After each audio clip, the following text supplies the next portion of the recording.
जय श्री कृष्ण साथियों। हमारी इस कहानी का नाम है मेहनती व्यापारी।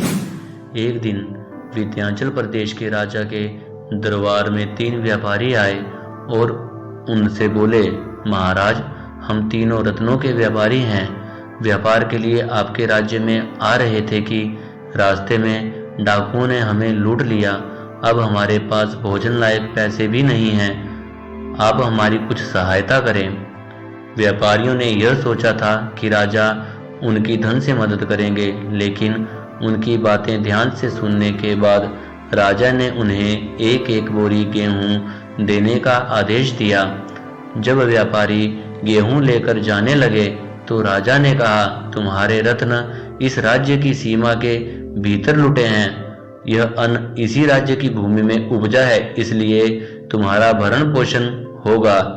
लेकिन इस गेहूं को तुम खुद ही साफ करना और खुद ही खाना, न किसी को देना और न किसी की मदद लेना। जाओ, 1 महीने बाद आकर हमसे फिर मिलना। तीनों व्यापारी चले गए। उनमें से 2 व्यापारी आलसी थे। उन्होंने बोरी में से थोड़ा गेहूं लिया, उसे साफ किया और बाकी गेहूं बोरी सहित चक्की वाले को बेच दिया। तीसरा व्यापारी ईमानदार और मेहनती था। वह सारा गेहूं निकालकर उसे साफ करने लगा। जब वह खाली बोरी झाड़ रहा था, तभी उसमें से एक पत्थर गिरा। रत्नों का व्यापारी चौंक पड़ा। वह एक अनगढ़ा हीरा था। उसने उसे तराशने के लिए अपने पास रख लिया। 1 महीने बाद तीनों व्यापारी फिर राजा के दरबार में हाजिर हुए। राजा ने उनसे हालचाल पूछा। 2 व्यापारी खाली हाथ थे। उन्होंने कहा, महाराज, गेहूं खत्म हो गया है, अब और चाहिए ताकि पेट भर सके। जब तीसरे व्यापारी से उसका हालचाल पूछा तो उसने कहा, राजा, मेरे पास यह हीरा है जिसे मैं आपको भेंट करना चाहता हूँ।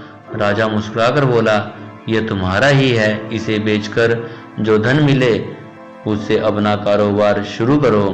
फिर राजा दूसरे व्यापारियों को देखकर बोला, ऐसे ही रत्न तुम्हारी बोरियों में भी थे, लेकिन तुमने उद्यम नहीं किया। परिणामवश तुम फिर से गरीब के गरीब ही रह गए। इस कहानी से हमें यह सीख मिलती है कि कोई भी कार्य मन चित लगाकर पूर्ण रूप से कर लेना चाहिए। जय श्री कृष्ण।